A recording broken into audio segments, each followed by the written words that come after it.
what I'm going to be looking for specifically is, does it have an effect that really nothing else can do, even marginally? You know, does it have an effect that's like, oh, well, it is just like, wow, this is really good. I need it for a deck. I would want to play it alongside something similar for redundancy.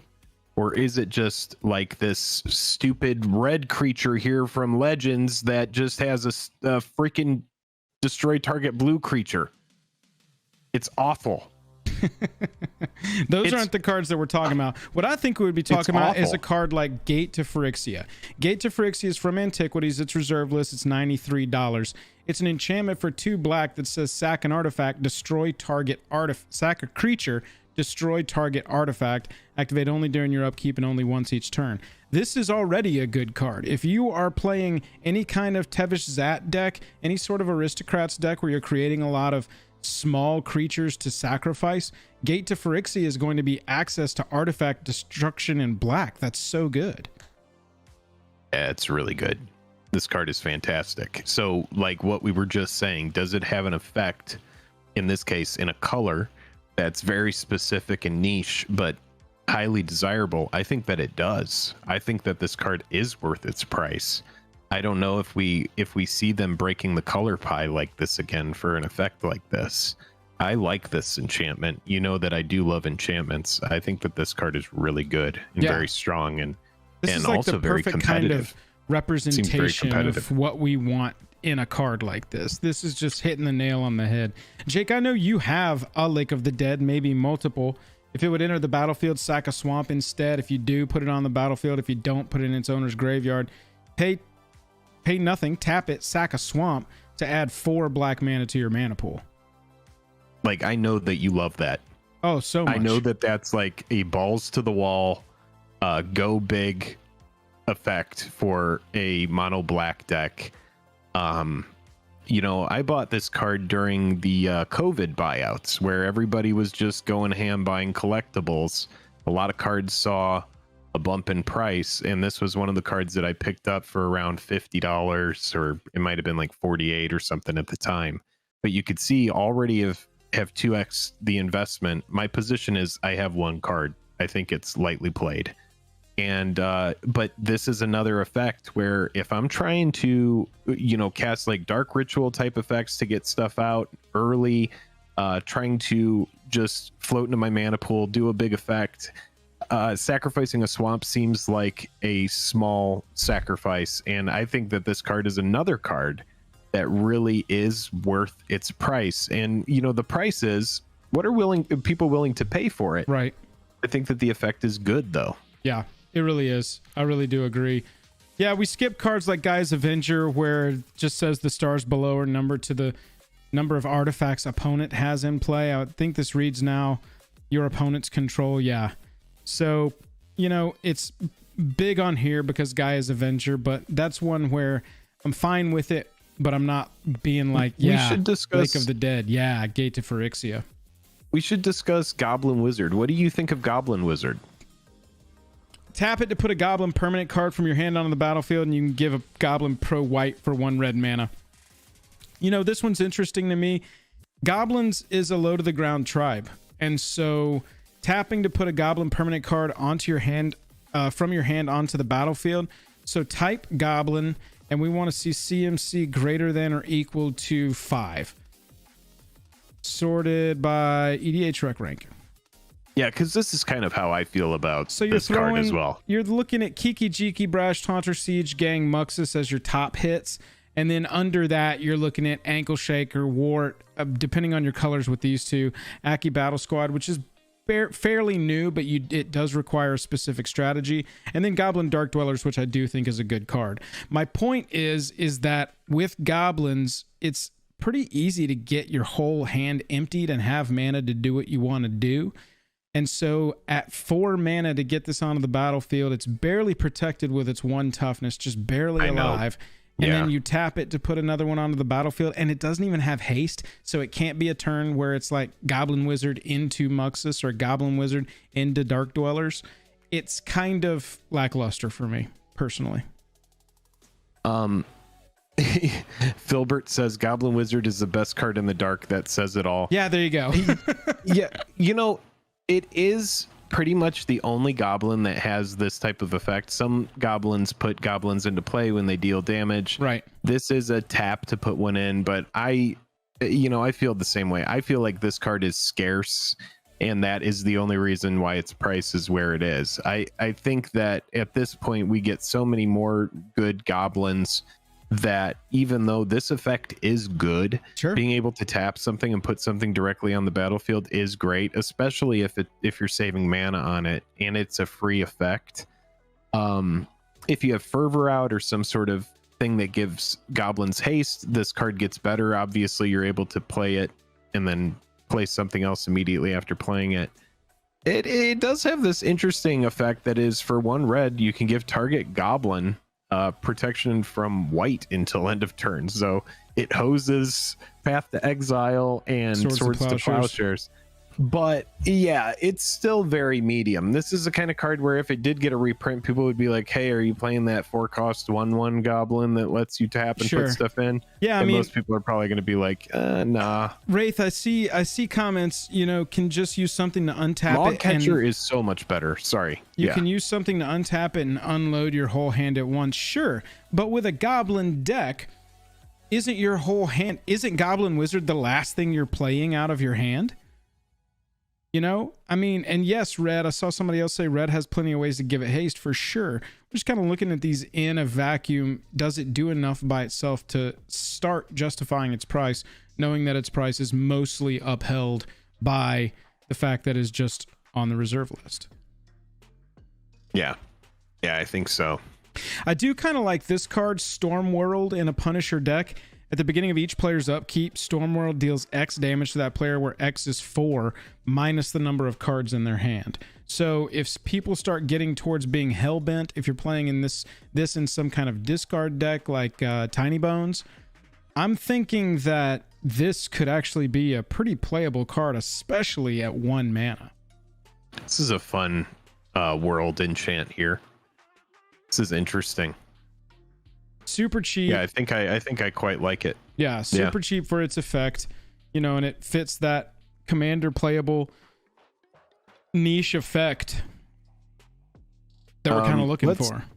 Let's discuss Dreadnought, because I don't think we can just cruise past Dreadnought and discuss this one. Yeah, this is a very powerful card. There was also a commander that came out, a Dimir commander. It might have been, oh geez, it was like maybe 3 years ago, where Phyrexia and Dreadnought saw a jump in price because of a commander. Yes, it is Lazov. Thank you, Jank. That's exactly it. Well, and this one also as well.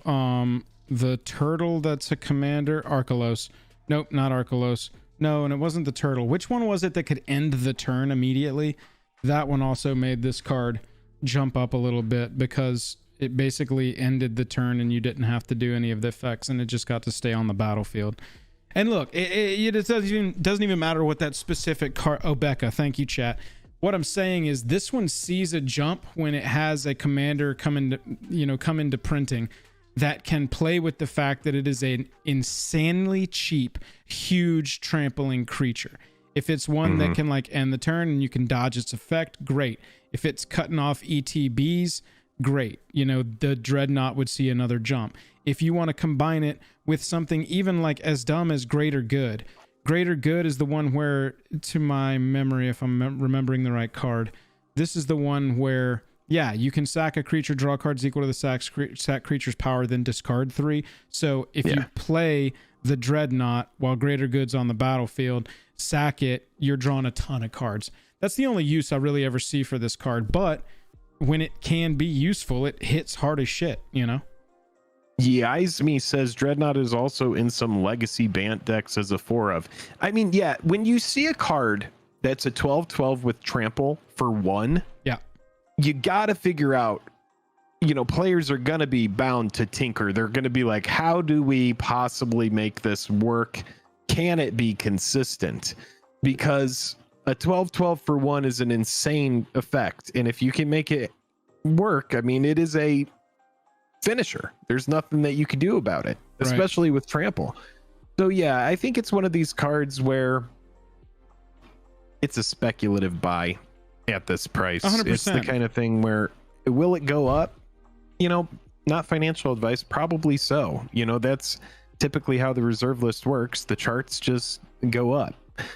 They're like the S&P 500 of MTG. It's just like, oh yeah, the reserve list is the ETF that you want to buy if you want to just have consistent slow gains, but it's expensive to get in. When the way that I look at this is that I do think that these cards that we're targeting here are ones that could potentially go faster.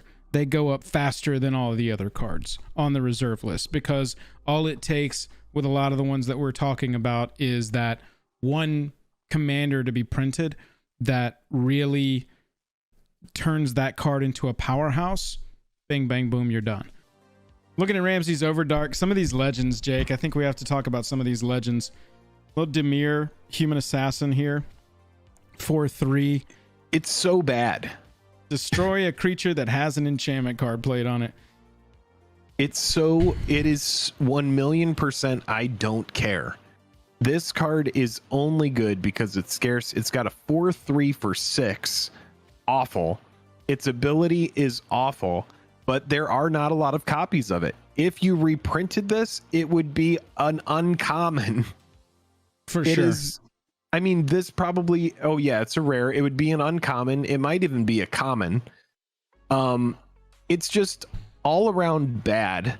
It's these legends from Legends, though, man. The legends from Legends, like this one here, Livonia Salone. Another thing, 4/4, 6 mana. It's got first strike for 4/4, Weehoo, and legendary landwalk tacked onto it. But it's one of the legends from Legends, and so forever it holds this like place in the hierarchy of expensive reserve list cards. Yeah, I mean, Yavimaya Hollow. Let's discuss this one because next to Ramsey's. This is a card that, in my opinion, 1,000,000% is worth its price. It has the most pesky effect built into a land. This is unlimited protection until they deal with this for getting your dude around destroy spells and board wipes. It doesn't get around exile, but regenerate on a land is just crazy. So the only other things we have here is options for lands that regenerate things. Swarmyard regenerates insects, rats, spiders, or squirrels. Spawning Pool creates a 1/1 with regenerate it until end of turn. It's a land. It doesn't create. It becomes a 1/1 with regenerate until end of turn. That's still a land. And then from Arabian Nights, $400 reserve list.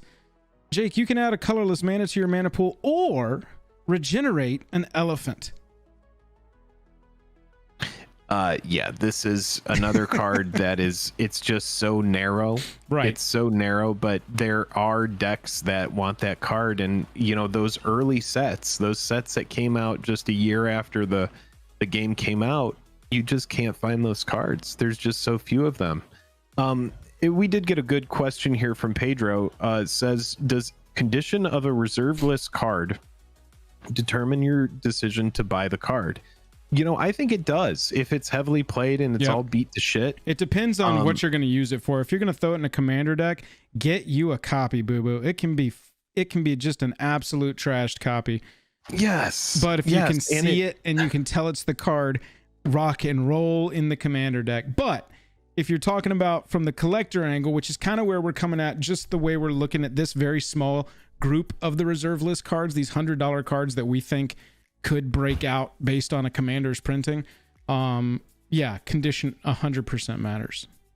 Yeah, I think that, if I'm buying a reserve list card and I'm like, I want the price of this to remain the same or go up, then I'm probably going to go for like a lightly played copy. But there's also a caveat to that is in the past, and the Wheel of Fortune, the heavily played beat to shit Wheel of Fortune in my cube, I remember buying for $80, and that has gone up, and that was from Unlimited.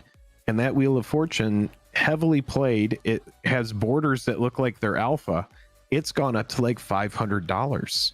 So it's like that investment has almost 6x'd, and that card was just beat to shit. And that just shows how, if it's a card, you know, that's what we should say, is if it's a card that's heavily played, if it goes into a popular strategy like Wheels in Commander, and if it's Wheel of Fortune, players need a copy of Wheel of Fortune. So I think that drives the heavily played prices. But if you're buying a copy of, you know, whatever this shit is, what is this gruel thing called? Livonia Salone. You don't know Livonia Salone?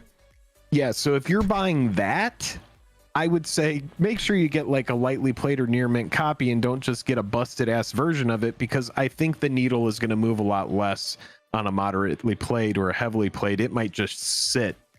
Whereas other people are like, well, if I am buying a Legends card that is unplayable, I at least want it to look good, right? Yeah, exactly. But yes, Pedro follows up, for example, Stormworld is $70 light play on TCG Player. It depends on how bad or good the light play is, honestly. I've seen a lot of reserve lists. Look, reserve lists, really, the cards, it's rare to find them in immaculate condition.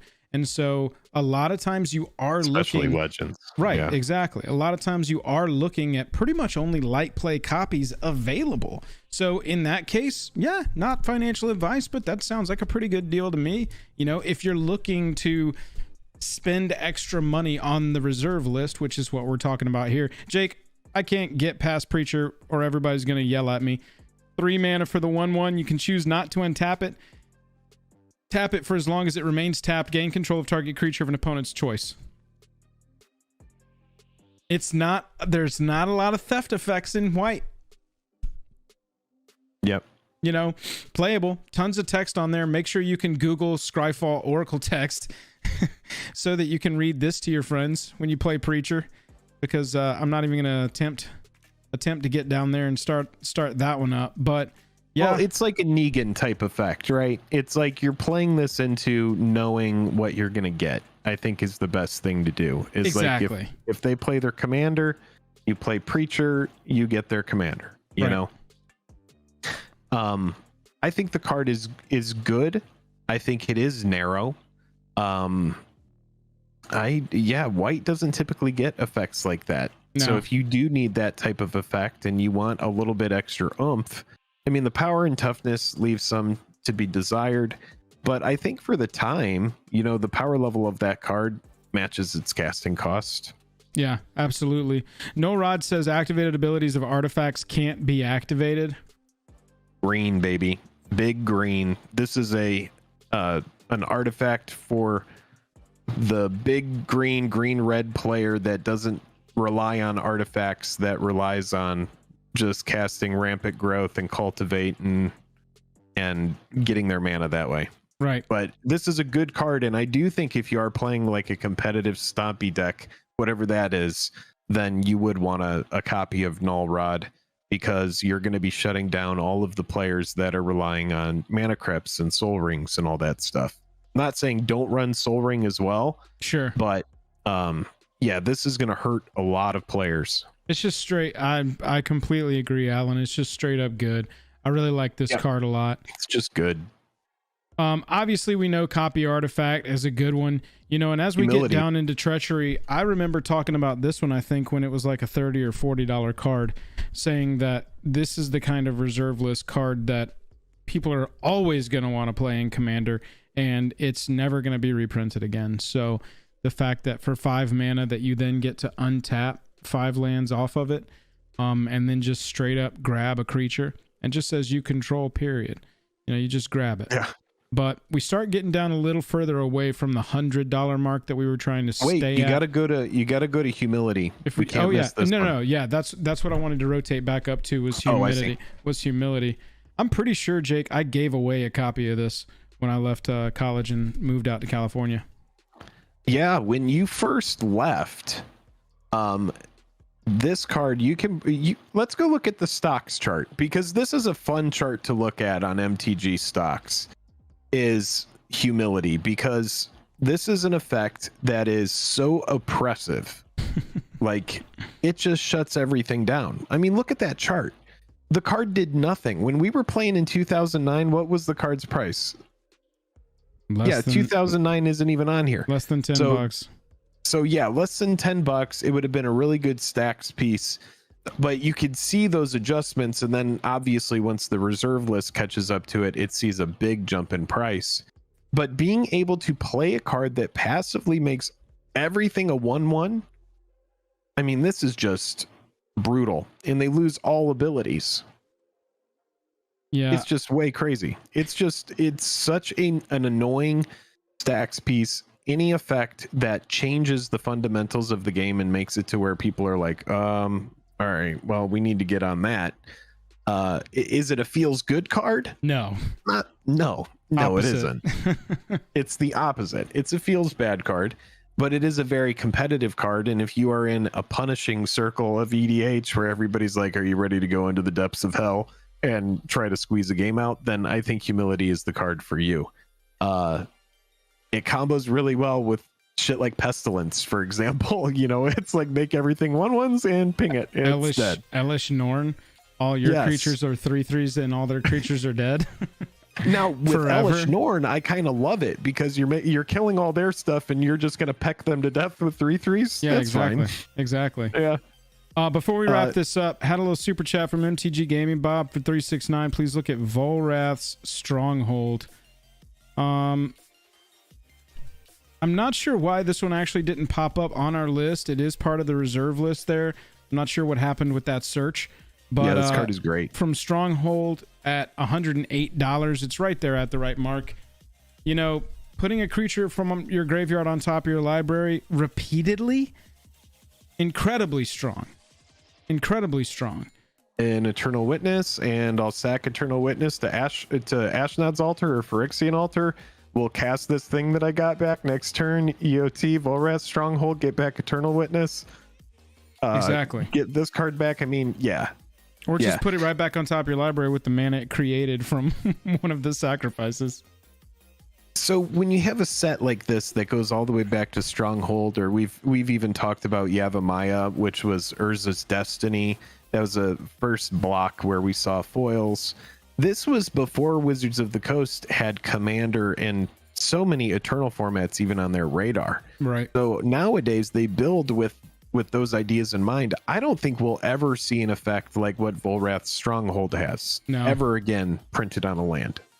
I think it's just in Yavimaya Hollow as well, especially powerful effects printed on lands. Right. I think that they've kind of moved away from that. They still do effects on lands, but not like regenerate, not go get anything back from your yard repeatedly. Yeah. They might do Vollrath Stronghold where you have to do that effect, sacrifice the land, and then get it.